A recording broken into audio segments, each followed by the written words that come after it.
So I'm Miriam, and I am a social worker that works for the Center for Court Innovation. Quickly, the center, CCI, ooh, that's doing that. Is that better? Yeah.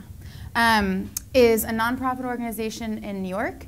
We kind of have three main things that we do. We partner very, very closely with the court systems across all different types of courts, and so that is what we call our demonstration project. So that is community courts, domestic violence courts, mental health court, drug courts, all these sort of specialized courts where we kind of try out different justice reform ideas. We have a big research department that does research on a variety of justice reform ideas, both with our own programming but also around the country. And then we have what we call expert assistance, although I don't really believe anyone's really an expert, but we do consultation work with local and national jurisdictions on, again, a variety of different issues. So basically, I started at the center, so working on creating a trauma-informed program for people arrested on prostitution charges in Manhattan. And since then have done a lot of different things for the center, and now oversee all of our anti-trafficking work and trauma work. And as a social worker, I trained as a trauma-focused social worker and have been working with survivors of trauma for 7 or 8 years now. And I'm going to explain what trauma is, but I think my hope for all of you after the next hour is to have an understanding of the trauma-informed work really being human-informed work, and understanding why it's hard and how it impacts all of you. So the last shout out I must give is part of why I'm here. So I'm part of the Human Trafficking and State Courts Collaborative. So I usually have to put talking about trafficking and trauma into an hour, so this is a real pleasure to not have to do that. And so we are part of this Human Trafficking and State Court Initiative, which is funded by SJI, and that is how we got connected to here. Okay, so trauma, what is it and why does it matter? This is a word that you hear all the time right now. It's kind of a word du jour. You hear it in when you're applying for funding, or when you're reading it, open the newspaper or anything, and no one really actually knows what this word means. So this is a really clinical definition, and what it says is it results from an event or serious events or circumstances that's experienced by an individual or community as physically or emotionally harmful, blah, blah, blah. You all are smart, you can read. But really what it is it's an experience to an individual or community that really rocks their understanding of themselves and their sense of worth and what they mean to others in a really, really deep-seated way. And there is micro and macro, and we're going to spend the majority of time talking about micro, but I've learned over the years that it's so important to be talking about macro. So what the heck am I talking about? Okay, so there's forms of there's interpersonal trauma, which are kind of all the things, if you were here listening to Judge Herbert before, talking about experiences that people have, like childhood sexual abuse, physical abuse, witnessing violence. The interpersonal form of trauma, the key thing is there's intention behind it. So somebody is intentionally causing harm to another person, and doing that over and over and over again is going to have a lot of meaning for that person. So the intention of me, I would never actually do this, but if I hit you, right, there's intention. So it's not just the hit that hurts, it's that I am intentionally harming you. Whereas living through a horrible natural disaster like a tsunami is a traumatizing, horrible, horrible experience. But a tsunami is not intentionally destroying my house and not your house, right? There's no intention behind it. And you're gonna hear me say that over and over again because it is so important when trying to understand true trauma care. But then we can't ignore systemic and structural forms of trauma and oppression, because the people that are going to come through the courts or your programs and wherever you are going to come in with all of these experiences. And it adds and contributes to why somebody doesn't necessarily come in and say, hi, I'm a victim of trafficking, abuse, whatever it is, because they're also being sent messages from systems. So how do systems traumatize? I hate to say it, but courts are very traumatizing for people, right? Is there anyone that would maybe disagree with that? I don't think so. We're trying to make it better, but being told what to do, being labeled, being judged by that label, being sent to jail or prison, they're all traumatizing experiences. The foster care system is also extraordinarily traumatizing. If you are passed around from home to home because you are acting out or you are bad, that is going to deliver a message, right, to that person. One thing that, just because I can't help myself but relate sometimes to trafficking, with foster care is, you know, when a person goes missing, like not in foster care, but in general, when a young person goes missing, what gets sent out to everyone? An Amber Alert, right? You guys get Amber Alerts? That does not happen when a kid goes missing from foster care. And those are some of the most vulnerable young people to abuse, right, and exploitation and all of these things. So it's, again, how systems kind of reinforce that people are worthless. Incarceration, police and law enforcement. And I should also say, by all means, there are wonderful people that work in all these systems. It's no individual's fault. It's the system at large. I'm not trying to point out to anybody in particular. But police and law enforcement is a huge issue in how people, their trust in systems, who to call for help. I actually, during lunch today, went and got a manicure around here, and my manicurist decided to tell me this horrible life story about how her boyfriend tried to kill her, and when she called the cops showed up, and she had, the guy who, her father or child who tried to kill her, had left like half a blunt on the joint on the table. And she was freaking out because she almost just got killed, so she took a hit of this joint. And so when the cops came in, all they were focusing on was that it smelled like weed in her house. And she's like, excuse me, but like, I was just almost killed. And they were like, well, really, you could have thought to do, you know, go call the neighbors, or go use the neighbor's phone. Like, why didn't you think about these things? And, you know, so it was a real reminder that these things happen all the time in all different circumstances, right? And healthcare, for sure. I mean, I think about yourselves whenever if you go to the doctor and they're just poking and prodding and they're doing things and you don't actually know what anyone's doing and they're touching your body, and if you are a survivor of any of those interpersonal forms of abuse, having someone touch your body is going to be unbelievably overwhelming and triggering. So think about how healthcare systems can also become more trauma-informed.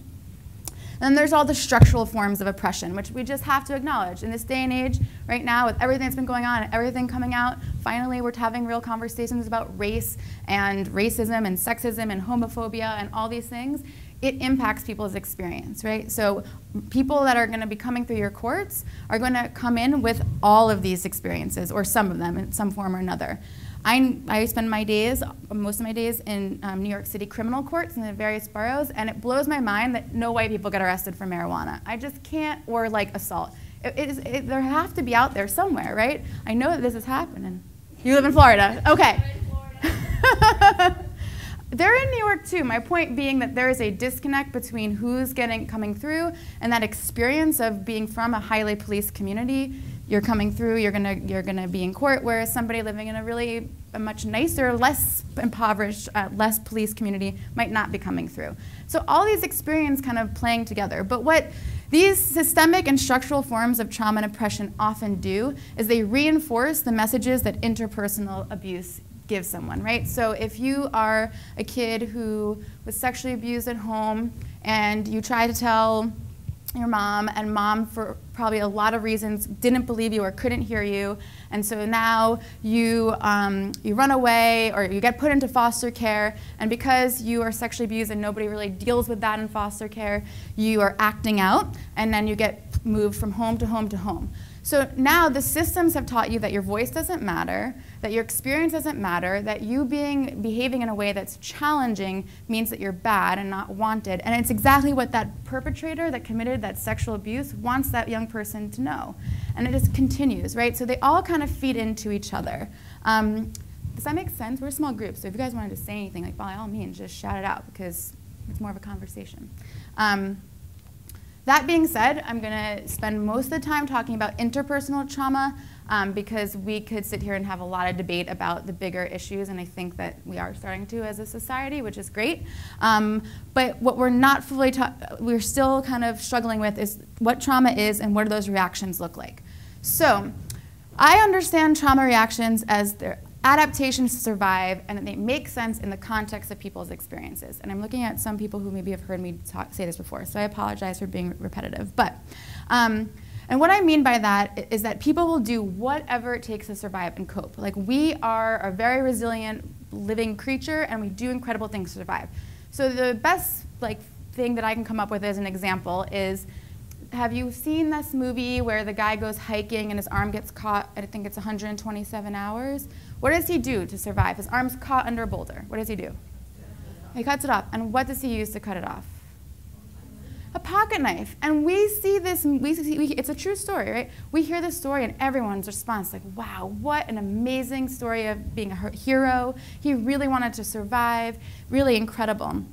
If you didn't know that there was a boulder on his arm and you just heard that some guy tried to cut off his arm with a pocket knife, what would your reactions be?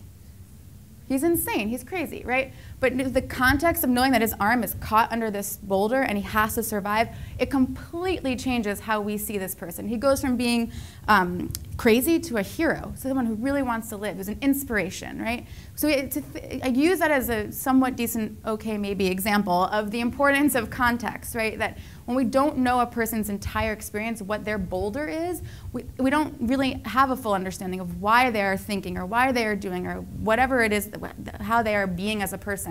We don't have a full understanding of it. And the part of this is that trauma reactions are often misdiagnosed or overlooked as symptoms of other mental illness.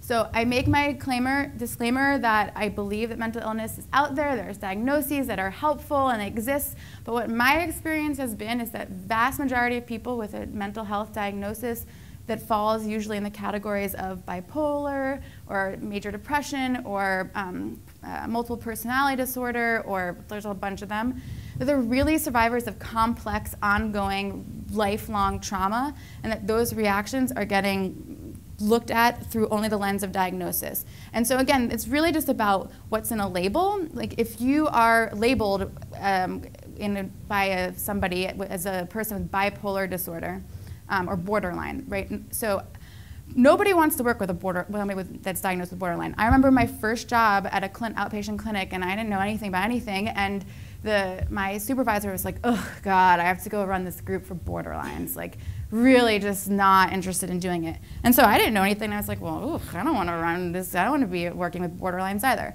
Borderlines are people, 99% of anyone I've ever met, and research to back me, are survivors of seriously complex trauma.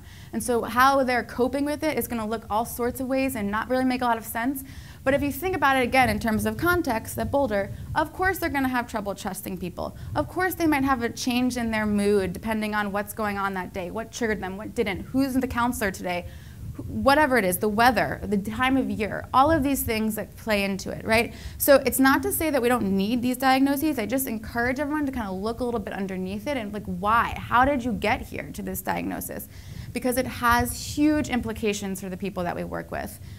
Really briefly, because I felt like I wasn't busy enough, I decided to take a second job as a therapist for survivors of trauma at a clinic. And one of my clients had, as a kid, received a diagnosis of bipolar with explosive disorder, which to me just sounds like a gastro issue of some kind and not like a mental health issue. And her kids were taken from her when she was 16 or 17. And she'd been working really hard on getting her kid back and getting her kid back. And finally, I got the psychiatrist to agree to change this diagnosis to PTSD, because that's truly what it was. She was a survivor of childhood sexual abuse, neglect, serious verbal abuse, everything under the sun. And I am not kidding, like within a month after we changed that, she got custody of her kid, because of how much the judge saw a difference and like, oh, you have PTSD. This is something that, I understand, you're not gonna, fly off the handle or whatever. Well, that's not necessarily true, but it was something that made sense to him as opposed to this really serious mental illness. And so we have to be really careful of what labels we give people, especially in a court setting, because they're already coming through with whatever their label of their crime is, whatever their criminal history has been, and then every label that perpetrators and society has also given them. Right? So, trauma reactions that often get looked at as diagnoses. So there are there's two parts when you go through a traumatic event. There's an immediate thing that happens and the lasting effects. So the immediate one, these are automatic reactions. And so I imagine that we are sitting here in this room and a bear just like walks in, comes on into this room. And if a bear comes in here, what are we gonna do? Let me go to my fancy slide, this will help. Ooh, just bear with me. Oh, fancy slide. Okay, oops. So, okay. So a bear comes in here, and are we going to use the part of our brain that's like really calm, and we're gonna sit here and be like, okay, let's have some rational, concrete thinking. What's our best plan? How are we gonna get out of here? Are we gonna do that? No, we're gonna fly out of this room as quickly as we can. Somebody, because we're in a place where there are guns and stuff, maybe someone's gonna try to like fight it, but maybe not. But what we're probably actually gonna do is we're all gonna freeze for a second, because we're gonna be like, what the heck's a bear doing in this conference room right now? And this is what happens for people who are going through a traumatic event. The thing is that we don't talk about freeze because it's a thing that doesn't actually make sense to us when we're talking to others. So if you all went home and you're like, I was really tired at the end of this day and I decided to unfortunately go listen to someone talk about trauma, and all of a sudden a bear came in, and then your person, that your wife, partner, whoever, roommate was like, well, what did you do? And you're like, well, we flew out of the room. And you're like, oh yeah, that makes sense. And you're like, well, this one person from Texas, I'm sorry, Texas, I was just there, and I did this training, and I was like, there might actually be somebody with a gun in here. Tried to like shoot it, and then this other person had seen something on a TV show that showed if you do like this, then the bear will go away, tried to fight it. And the person might be like, okay, like maybe not the best idea, but makes sense. But if you went home and you were like, hey, actually this whole room, we just froze. We didn't do anything. The person would be like, what? Why didn't you do this? Why didn't you run out of here? Why didn't you try to find someone to hurt it? Why did you just freeze? And that's what we do to survivors of trauma every day, all day, right? It's because most of the time people freeze. They don't run, they don't yell, they don't fight back because they're frozen, and we're gonna talk about what that looks like over time. But it's so, we do this questioning of like, well, why didn't you? Why didn't you do that? Why didn't you do this? If you ever watch Law and Order, which that's how I get through my workout in the morning, because I get so angry at the TV, it gets me through my workout. They do this to anyone who's ever been through a survived rape all the time, right? Well, if this really happened, why didn't you call the police? Or my manicurist today, right? Why didn't you go to your neighbor's house to call for help? What? They almost killed, you know? Why should she have to do that? She froze. She froze and then tried to cope by smoking, which is actually not a bad thing, right? She tried to do something to calm herself down because she just almost got killed. So this is what happens. This is your brain when you're going through the bear situation. And for some reason, the other things aren't coming up here. But so the part of your brain at the bottom there that's for fight, flight, freeze is where all the attention goes. And up here, where I can't, up the top, is where like emotional regulation is, and like where you will keep your long-term thinking. So that part shuts down, and you're only fight, flight, freeze mode. So if you imagine that you are somebody that's gone through a lot of interpersonal trauma, your brain, your focus of your brain is fight, flight, freeze. And so we're going to talk in a second about what this looks like going forward. But if you just think for a second, like what it would be like if every day, all day, it felt like a bear was walking into the room, even if there wasn't a bear, but you felt as though, and you were going to react to almost everything as if that bear was about to walk in, right? You're going to be ready to fight, get the heck out of there, or you're going to kind of be in a freeze mode, right? So this is thinking about now what happens in the longer term. So one thing that can happen is intrusive thoughts or feelings. These come in flashbacks, nightmares, intrusive thoughts, which we all have. It's a pretty normal thing. Like right now, it's getting close to the end of the day. Some of you are maybe here, but you're having intrusive thoughts of like, what bourbon am I going to try later because I'm in Louisville, right? Or like, what dinner, where am I going to go for dinner, right? It's just an intrusive thought that flashes across your mind. One thing that's really been coming into research and in practice a lot more is how this impacts your body and intrusive feeling. So it makes sense that if we experience a lot of violence to our bodies, that our bodies are going to have reactions or hold it. It's a similar idea of like when you're stressed out. When you're stressed out, sir, where do you feel that in your body? You're right in front of me, so anyone can answer, really. Sorry, I didn't mean to put you out. It's fine. Your joints. Yeah. Okay, so like in your, I don't know. For me, I have it here in my shoulders. And it's not that like your shoulders are actually stressed out, like they don't have to go through your day-to-day, but that's where you're holding stress, and so that's where you feel the pain. Oops, you feel pain. It's similar for intrusive feelings, right? So if people have physical pain that can't otherwise be explained, a lot of times it has something to do with the actual abuse that they felt or experienced on their body. So the most incredible form of this that I've seen is a woman who I worked with who would like lose feeling on the left side of her body all the time. She was going in the ER constantly, thinking she was having a heart attack, which by the way is not the signs of a female having a heart attack, which I've since learned. But she thought she was having a heart attack or stroke. She thought she was about to die, and she'd go to there, and she became what's known as a frequent flyer, right? And they would say, "Oh God, here she is again," such as she's being psychosomatic, or it's all in your head, or she just wants pills, or whatever they gave her a label. And after a long time in therapy, what we came out with is that she had been stabbed on this side. She had a huge stab wound. And so anytime that she'd get triggered, it went to her body. But she just wasn't able to pause or like sift through that that's what was happening for her. And once we got to that, we could help her, A, not go to the hospital all the time, and B, work on noticing what are the things that happened beforehand so that she didn't have to lose entire feeling in her body. Where all this comes up for people that you're going to see in court, perhaps, or in programming and wherever you are, is that people who have intrusive thoughts sometimes are like spaced out. They might all of a sudden, what? What'd you say? What are you talking about? And it's very annoying when you're trying to ask questions or you're trying to get through an assessment or something like that. You're like, really? You didn't hear me? You didn't hear me for the 5th time that I just said this thing? But perhaps they're having an intrusive thought. Or if as part of your intake ever, you're asking about medical conditions, to ask questions like, do you have any pain that maybe you don't have a diagnosis for, but you're just experiencing pain somewhere? Because we focus so much on like, do you have any diagnoses? Do you ever have any of this? The other interesting thing about physical pain, it's the last thing I'll say on it, is that for a brief time I worked at a hospital in the Bronx for people who had having kidney failure. So they had high blood pressure, their kidneys were failing, and 100% of them, men and women, were survivors of serious trauma. And they just didn't access a doctor. They were, because of, they didn't feel like it mattered, like what was the point? But it was really interesting to me that all these people who had experienced really high rates of trauma had really high rates of blood pressure and other things. But there's something there, right? Okay, avoidance. So this is, right, behavioral or cognitive attempts to avoid trauma. So you just don't want to go around things or people or places that remind you of things that you don't want to think about. This is why people don't like to go to therapy, because they're like, oh yes, I don't want to go somewhere, even if we think in the best intentions that you really need to go to counseling. Right? We say this to people all the time. But think about what that means. It means you have to go confront something that you have been trying very hard to not focus on. And it's very hard to do.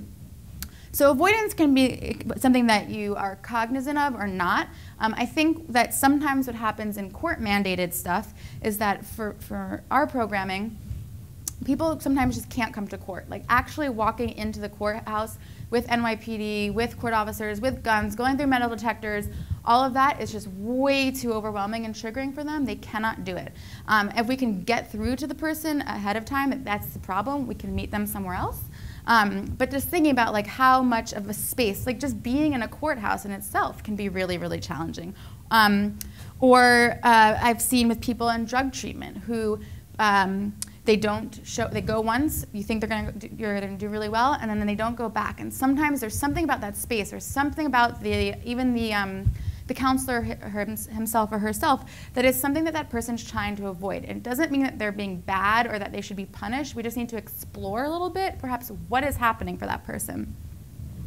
Hyperarousal. So something's weird that this is cut off. Ooh, whatever. I know it in my sleep.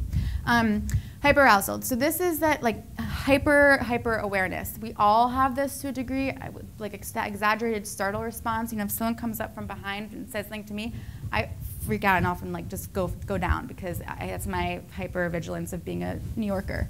But we all have this, and we see this a lot with trauma survivors with kids. So you see a lot of kids getting a lot of diagnoses of ADD and ADHD. And not just those things exist by all means, but a lot of times the reason that person cannot pay attention is because if you go back to that fight, flight, freeze thing, if you're constantly scanning for danger and all you're thinking about is like, how am I going to get out of here? Like, if somebody pisses me off, I'm going to fight them. If someone like comes too close to me emotionally or in my personal space, I'm going to fight them. And you're kind of also frozen. You freeze over and over again, so you're kind of numb. You're not going to be able to pay attention to what that teacher has to say. Absolutely not. And so then they get medication for ADD and ADHD, and it doesn't work because it's not actually what's going on. So what do we do when kids' medication doesn't work? We up it. And then you can't sleep because that medication makes you not be able to eat or sleep. So then what do we do? More medication. And by the end of the day, this 10-year-old is on a whole cocktail of medication. I wonder what happens to them, why people end up taking pills and having all sorts of drug issues when they're older. So really just thinking that part of why that medication isn't working is because it's not that, right? It's that they are experiencing whatever it is at home. Hyperarousal, also a lot of trouble falling or staying asleep. Nighttime is a really, really tough time for most people, but definitely if you're a survivor of abuse, because a lot of times interpersonal violence had happened at night. Survivors of sexual abuse, nighttime is really, really hard for them. So they may not be able to sleep. So then they're late coming into their appointment with you. They are grumpy, because who's not grumpy when they don't get enough sleep? That's going to have trouble focusing or concentrating, so they're not going to be able to pay attention the way that you want them to. And so the simple things to think about is, like, you know that somebody's having trouble sleeping, even if it is not your role to go into why, offer a later appointment. It's amazing what things like as simple as that can do. Ask them to come back to court in the afternoon session, not the first thing in the morning session. Like these small things that can help to think about how can I make this a little bit easier for the person. So reenactment, and I really could spend an hour on this, but this is this idea of power and control struggle that gets reenacted. Judge Herbert talked about trying not to be like the white guy judge with his black, coat on, being like, I am the judge and you are the defendant and listen to me, because there's a serious power and control in that, right? And there's always power and control in any relationship, in any dynamic.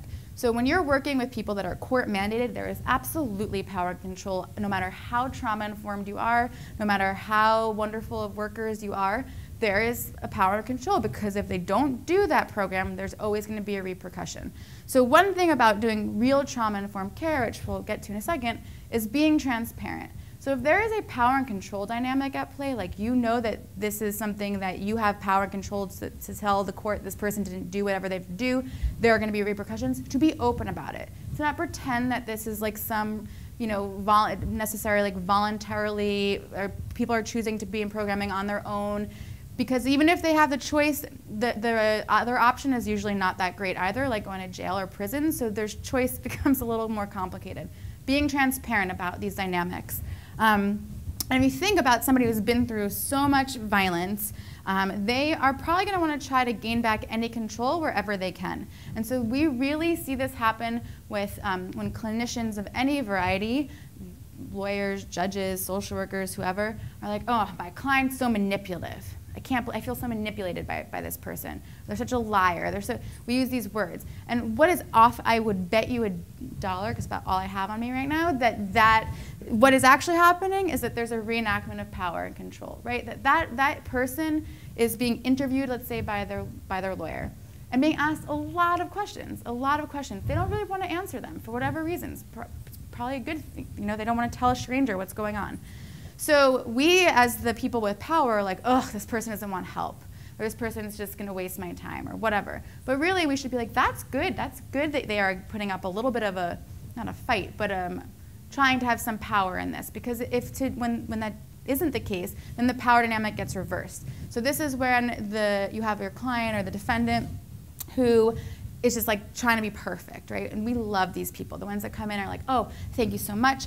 This is gonna be great. I'm gonna do everything you say. And I really love your shoes, and you're so beautiful, and you look handsome. And they're like all full of compliments, and we love working with these people because they promise us that they're gonna do everything that they have to say, and that makes us look good. And then what happens? They never come back. They never come back. They never do their programming, right? A lot of times, because there's a dynamic at play. There's thinking of power and control with abusers, right? If somebody had to, the only way that they weren't going to get beat up or sexually abused or whatever is that they're going to try to be good, right? And so when there's power playing going on, sometimes the only role that person knows is to be like the good kid. There's a wonderful book, I have a list of books at the end, by Judith Herman called Trauma and Recovery, and she talks about how kids have something called, they've simultaneously, when their parents or their caretakers are abusing them, they just simultaneously hold love and hate for this person. And so sometimes the only way that they're going to be able to balance that is A, blame themselves for everything, and B, try to be as good as possible. So that when they're going forward, when there are dynamics with power again playing out, they're going to go to the role that they know. And sometimes their role is going to look different. And so sometimes maybe the way they're going to gain power is to be violent, is to act out, is to curse you out, to not want to do programming, whatever it is. But I think the helpful thing about power, understanding reenactment and power and control, is it gives, again, context. None of this excuses people's behavior. I'm not saying that being trauma-informed is saying that anything goes and it's all okay and people can treat you however they want to. It's really more that it gives you an understanding and begins to give you a context to understand why are people acting or behaving this way. It has not maybe anything to do with you, maybe a little bit, but it has to do with people's human existence, really. Dissociation. So this is also something that we all do, and some of you are maybe doing it right now. This is when you are physically here, but your mind is somewhere else. So again, maybe at the bourbon bar. And this is something that often starts out as a really protective thing. So again, if you are a kid that's experiencing sexual abuse, your brain's gonna go somewhere else to survive, so that your body can survive what it's going through. And so at first it's very protective, right? Because it means that you aren't feeling what's happening to you, because your mind is elsewhere. But if you have to dissociate over and over and over again, it can become very unhelpful. It means that you can be checked out. It means that you can feel very numb. You don't feel as much because your mind and body are not as connected. Interestingly enough, I work with lots of women who are in the in the commercial sex industry, and many of them experience childhood sexual abuse. And there is something to the grooming of that has prepped them very well for being in the life, because they are able to split themselves very well. When they're out working, there can be Star, right? And when they're home and they're mom, they're Miriam. And those people are very different, and they have very different characteristics, and they can behave very differently, but they are not mentally ill. They are surviving all the things that they've been through and their current situation, right? So thinking about, again, how one situation can help groom for another.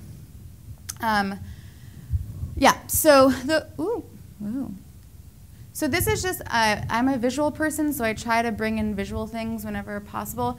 Thinking about, the only thing that I take away from this is that there's so many different levels of abuse, and most people that you're gonna work with are gonna experience some, if not all. And that we try to figure out, we really get on people for the way that they cope with things. It's like that you're so bad for doing this action, when really they're just trying to figure out how to survive some horrendous things. And so a while ago when I was at the community court that I started at, the judge there, who is great, was like, okay, I sort of get trauma, but like, why in the world then are people continuously in traumatic situations? Like, don't they know, like, once they got out of this one, why the hell are they back in this situation again? And so I tried, it's a great question, and there's not a very simple answer for it, but the only way that I could come up with to explain it is that it's not that trauma leads to trauma, that traumatic experiences often lead to this moment where someone is vulnerable and needs to survive. And then that can have more trauma. So a classic example being you are 15 and you've been physically abused and sexually abused and witnessed a whole bunch of stuff at home, and you run away.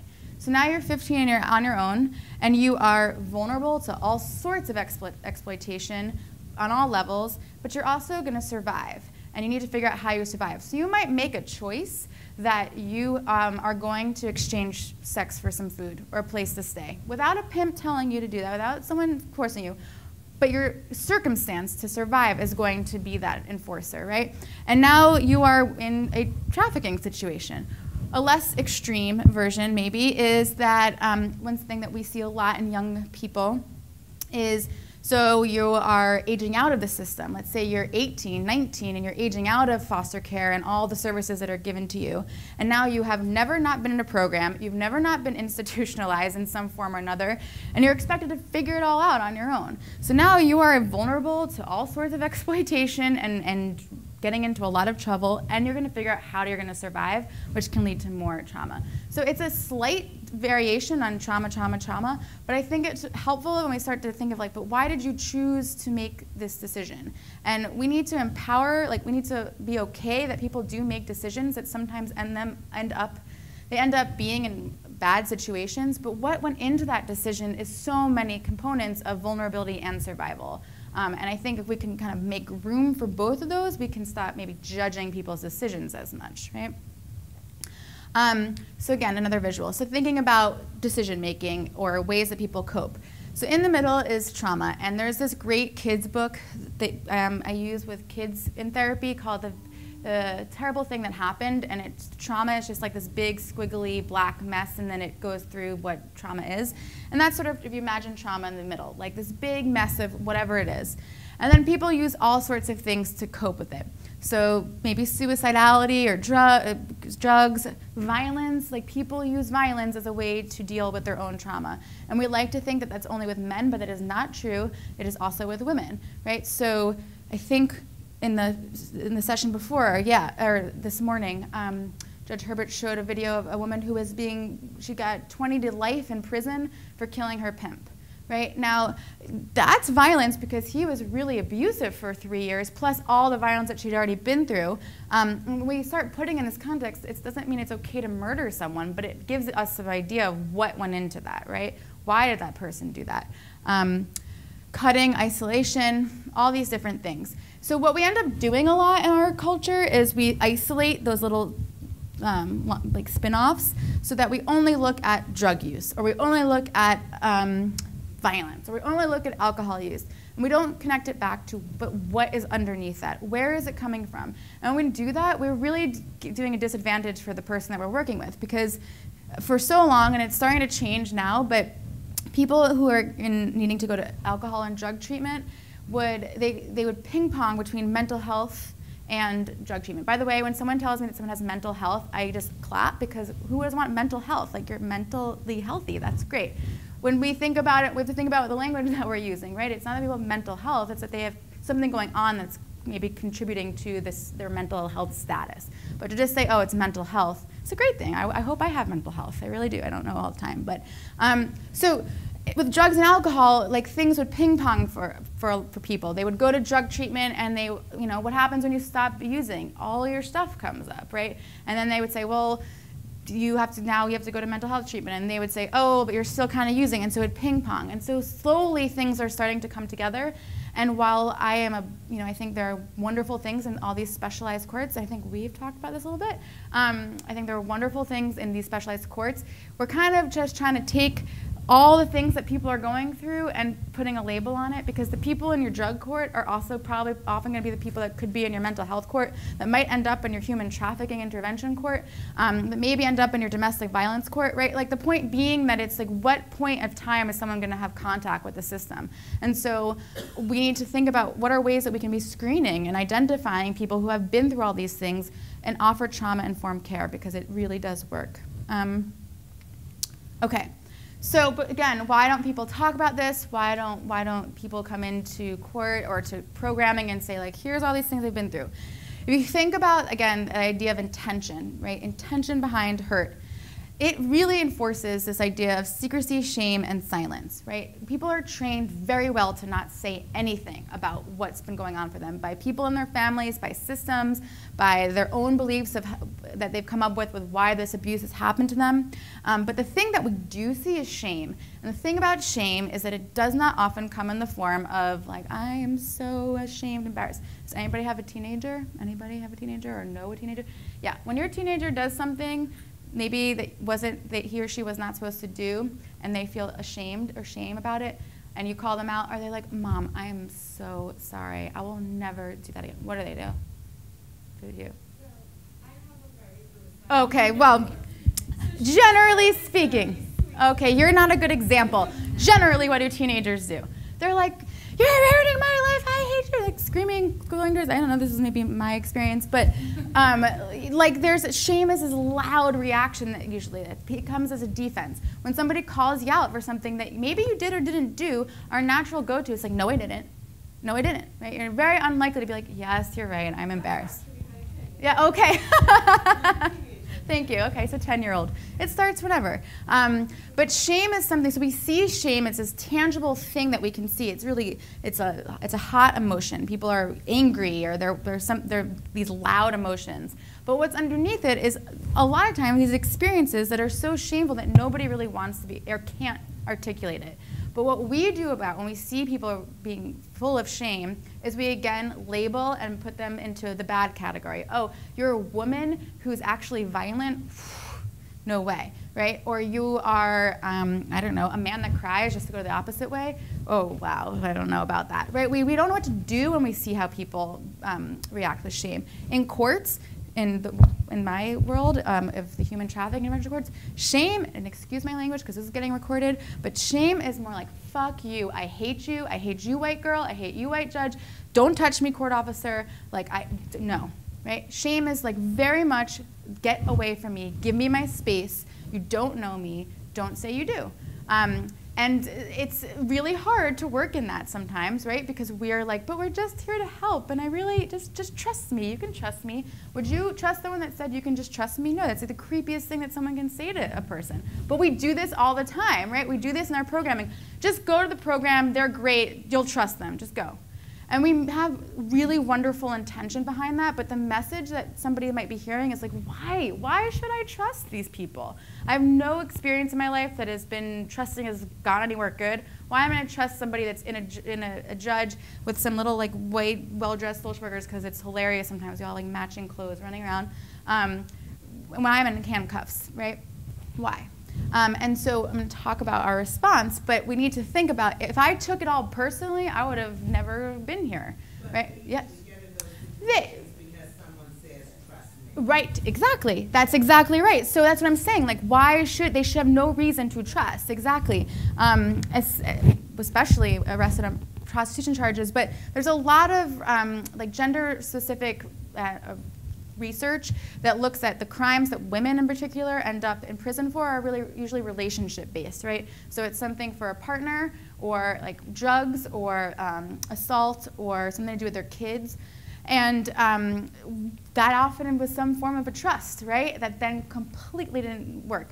The other thing that's unfortunate is that we, as systems, tell people, oh, you know, if you're in trouble, call 911, call the police, go to the police station, call a social worker. People do not trust these systems. When I run groups for women, we do this stereotype activity, because when you have to break the ice about, it's for people arrested on prostitution charges, so we do stereotypes on the word prostitute, pimp, John, and we do social worker, because I'm a social worker and we need to let out all the stereotypes. And the things that people come up with are amazing and important, right? Baby snatcher being #1, because usually people's experiences with social workers are having their kids taken from them. And then my other favorites are coffee stains, hole in their shirts, and carrying too many bags, which I'm like, this is very true. But again, so back to shame, we kind of got off track there, but all good. So now that we have all this knowledge about trauma, how do we respond? And the idea is really about trauma-informed, oh my God, trauma-informed care. So, I always talk too much. Upholding a trauma framework helps us understand how the people we work with feel, behave, and present. It understands that people's feelings and behaviors are adaptations to survive, as opposed to this bad thing that they do. And incorporating a trauma-informed approach allows us to connect people. Because why I call it human-informed approach at the end of the day is that if you can offer someone dignity and respect and actually listen to them, not with your own agenda, like you have some ideas, but not only your own agenda, it's amazing what people will tell you and what they do to connect with you. We don't do that. That's not how we operate. And the other thing about trauma-informed care, and this is something that I talk about with judges a lot, is that you don't need all the details. You don't need to know that somebody has first experienced childhood sexual abuse for 5 years, then this, then that.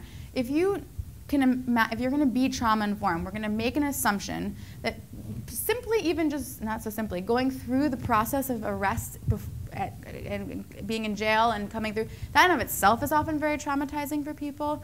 So if we can get to a place where we can understand that humans are going to be reacting to their experiences, those reactions might be very challenging and not okay sometimes, but they're reacting to our experiences. And so that's why you just don't need all the details. You have to have trust that people are reacting. Did you have something? No, I just wanted to say that that's an excellent point. Yeah. And working especially in an interdisciplinary court, you really have to know what you should be open to the idea and be willing to learn about trauma-informed care. You don't have to know all the details. No.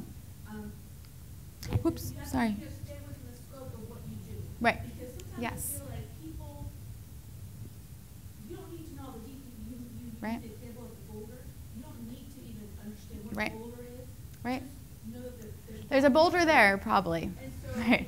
I think sometimes wanting to know too much, Mhm. if that's not your Yep. job, Yeah. ends up traumatizing more.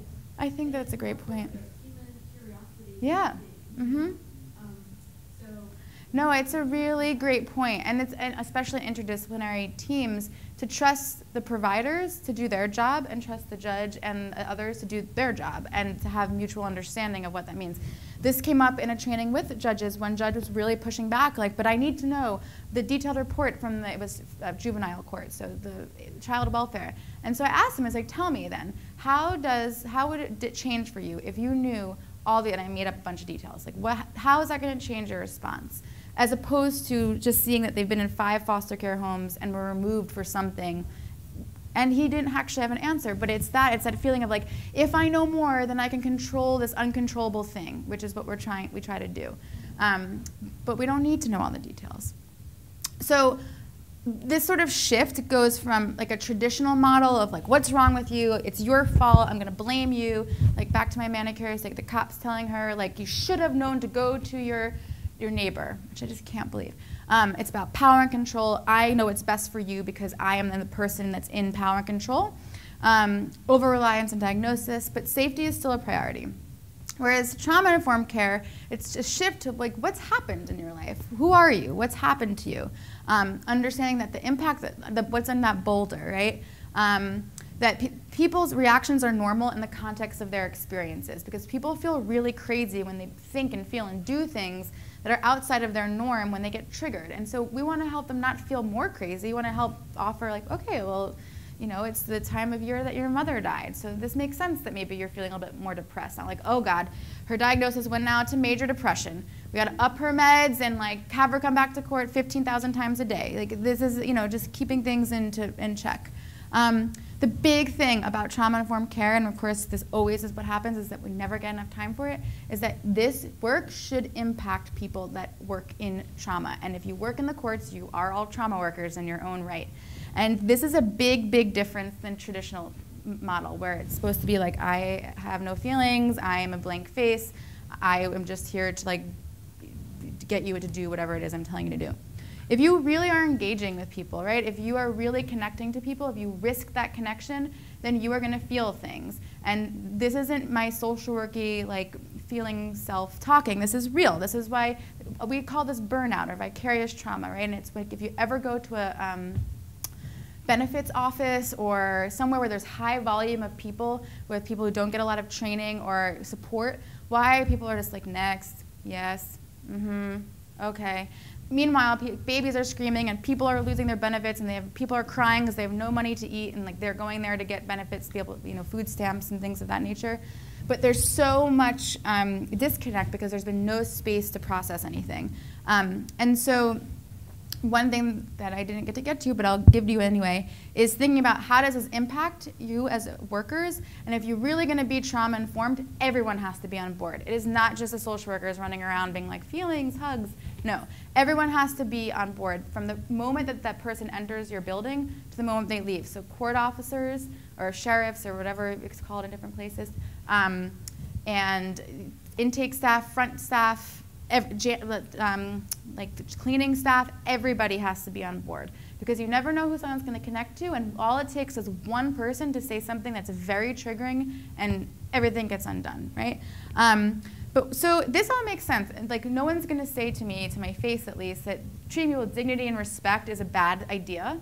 But we don't do it, and it's really, really hard to uphold this framework. And a big reason is that we're humans. So, meaning that if we acknowledge that the people that we work with and come through our courts are going through a lot of things, it means that we have to stop othering them as much, right? Because we all go through traumatic experiences. We all know people who have been through these experiences in some form or another. And so now if I am understanding that maybe I'm just using you because you're sitting here, and you didn't say hello to me when I walked in, or you're really grumpy, but now I know that perhaps it's because you know, somebody was really sick in your family, you're my client, and I just have someone that's sick in my family, now we're not that different, right? Like we're much more similar than we are different. And that is very, very scary for everyone, because then we can't say, oh, well, you're bad and you're good. It means that we have to like operate in this gray area, which is very, very challenging. The gray area is where that victim-defendant lives that Judge Herbert was talking about. It's where changing policy and practice, like our intention versus action, and means that we have to acknowledge like some serious horror in the world, right? If we actually listen to the people's stories, it's very, very sad what people go through. It also means that we get to acknowledge people's resiliency, that they've like survived that boulder, but acknowledging all of that is really a challenge, and you need your entire work team to be able to do it. So vicarious trauma, really quickly, versus burnout. So burnout being that we focus on the situation. Basically, burnout being that your expectation is here, and no matter how hard you work, your reality is that you're only going to get here, and you're expending so much energy to try to get here, and it's impossible, you're going to burn out of energy. So when we make these programs that the person must succeed, our personal mission is that they are going to, in 1 month, stop using drugs and get their college degree and never ever be in a bad relationship again, we're setting ourselves up to feel like total failures, because that's not real. It's not reality-based. But if we continue to do that, and we have policies and financial backing that kind of sets some of these up for us, it means that a lot of people are going to burn out pretty quickly. But vicarious trauma is really, it's a bit different. That's more of an accumulation of things, where the negative changes that can take place when you are bearing witness to horrible things on a daily basis, right? So if you see injustice happening all the time, or your intake, right? This is like the hardest job to me, is an intake at anywhere, that they're the first line of people that are taking. That is so hard. You are not getting treated like the social work clinical team, and you're sitting there taking people's information and hearing people cry and whatever else is going on. If you're doing that over and over again, and you are just absorbing and absorbing, and you're not metabolizing what you're hearing, it's going to reach a point where you're not like, I can't go to work today or ever again, and I'm going to go open a bakery because that seems really nice, right? So it's this expectation of success versus reality, that if they don't match up, if one's a square and one's a circle, it's not going to work out. And so to do trauma-informed care is to be much more reality-based. Like what is having real conversation of what success might look like, or what might be, what's the difference between success defined by the program versus the individual worker versus for the person that you're working with. So there's this great book, Trauma Stewardship. This woman, Laura van der Lipsky, I think I messed up her last name there. If you ever get to have her come to your organization to talk about different types of bearing witness to horrible things, she's amazing. And she talks about these 3 things: individual, organizational, and societal forces. So right, individual is our own response to work. Organizational is having the potential to mitigate or exacerbate the effects of trauma. Simply when people perceive your organization as supportive, they experience lower levels. So if you work in a space where it's okay to be able to say, oh my God, I just heard this thing, or like, can I ask you permission to say, I just heard this thing, as opposed to coming over to your desk and being like, bleh, and now you're carrying that, and you're going to run over here, and you're going to puke on her, and then everybody has the flu, right? That's what just happened, because we didn't ask each other, there wasn't a setup where we can deal with what we're seeing and hearing on a regular basis. And I think judges get left out of this a lot, you know, and it's a very unfortunate thing, because judges sit and they hear things and they see people all day, every day. And talking and working with judges a lot, they don't really get to have a space to be like, I can't believe that 15 people just went to jail today. Whether they believe that's okay or not, or that this person's before me again, or that whatever it is, it's not built in as part of the process. So I have these wheels for you, which we're not going to get to, but you can take them. These are trauma exposure response wheels from this book, Trauma Stewardship. And on them are listed all these different ways that you could possibly notice signs for yourself if you might not need to be doing some self-care. I just want to say that self-care does not necessarily mean go take a bubble bath. Like, that's great, that feels good, but when you're feeling vicarious trauma or burnout, you need sort of communal support, professional communal support, and that's going to be a lot deeper than going to take a bubble bath. That's going to mean having real conversations with your coworkers and your peers and your bosses about what is going on. So these are some good books that I really love and I give to anybody for all holidays, so if you're in my family, it sucks to be with me. But trauma stewardship is the one I was talking about, Laura Vandernoot-Lipsky. If you really, I like can't stress it enough, she is so good. Trauma and Recovery by Judith Herman. She wrote this book in 1992, and it is still like one of the best books that gives you a primer on all the different types of trauma. The Boy I Was Raised as a Dog by Bruce Perry. He's my intellectual crush. He is a neuropsychiatrist who really just does a phenomenal job of talking about how trauma impacts the brain and then also how environment impacts the young person as well. It's super well written and very easy to read. Not the content, but the language. Sometimes neuro books, I just feel stupid and so I close them, but this one makes a lot of sense. And To the End of June by Chris Beam is about foster care. She was in foster care and she adopted a 16-year-old trans girl out of foster care. And it's a really interesting look at, like, if we know that the foster care system isn't working, why isn't it changing? And what are some ideas of how to change that? So that is that.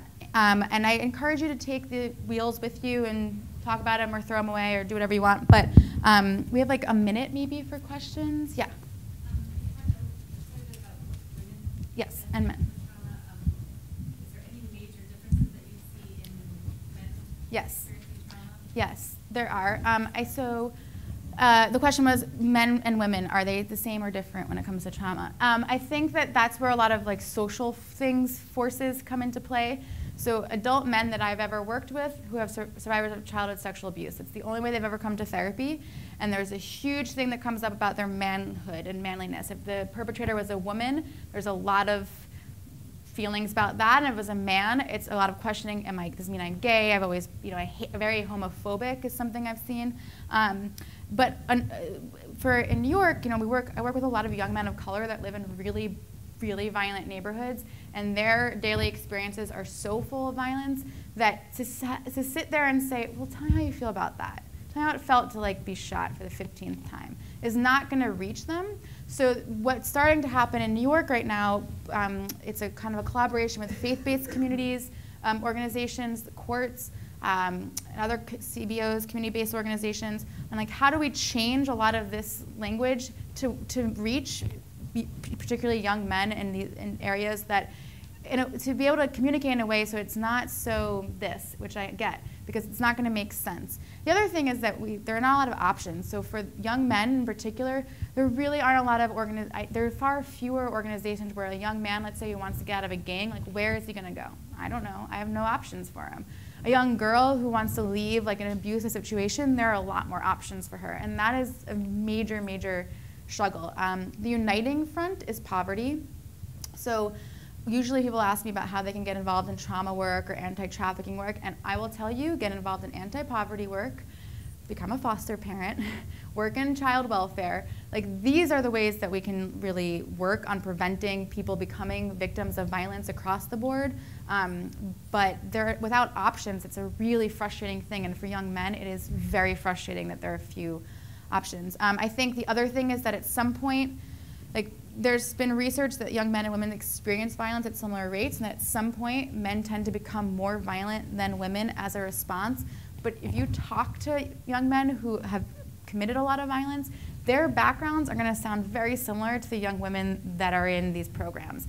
And that's a struggle, right? I'm not sure about what we do with that. It's a bigger question. Yeah? You said poverty was the common denominator. So It is. I wonder, what are the demographics of the people with whom you work? Yeah. Because there is a middle class and an upper Oh, middle sure, class sure. syndrome Yeah. that mirrors this exactly. Agreed. Except that it doesn't come to you. Right. In your agency, Right. it's designated as private practice. Right. I could not agree more. So let me clarify. So when I say poverty is the underlying factor for the people that I work with, it's because they're getting arrested and they're coming through the courts. And I work at an outpatient mental health clinic for people on Medicaid. So, And right? people in a certain Exactly. socioeconomic group, Right. they don't come through your program. Exactly. They get private counseling. Exactly. And so that violence exists across all socioeconomic factors, right? All things, yes. Race, class, age, money, all of it. Absolutely, and I've worked with people from all different walks of life. But I think a big difference that I've seen is that sometimes, or more often, if somebody is coming from a middle or upper middle class or rich community, like you said, it can be private, but it also generally there is somebody around that is a support, that can be a support, because that person's been less system involved. Whereas when people are living in poverty, and that can cross all races and genders and everything as well, there's less individuals that are there to support, because that person is just more likely to be more system involved, because they're more likely to be court involved, juvenile child welfare involved, whatever the system. And so that really makes a big difference when there isn't, a lot of people that I work with come through the courts and there's actually no one safe for them to go to at all. And that also is a policy practice thing. Like we are the only state besides North Carolina that treats 16 and 17-year-olds as adults in criminal court. If you get arrested for delinquency, you're going to adult court. And one thing that we see for specialized court for 16 and 17-year-olds is an order of protection gets issued, right? Let's say daughter gets pissed off and hits mom. Order of protection gets issued. Now that kid cannot go home. Where is that kid going? We've just rendered that kid homeless, right? Because there's nowhere for that young person to go. So I think when you have more systems in play and poverty and lack of options, it just makes everything very hard. But it's a good point. Any other questions before we end? No? Thank you, and I hope you guys have a great rest of your conference.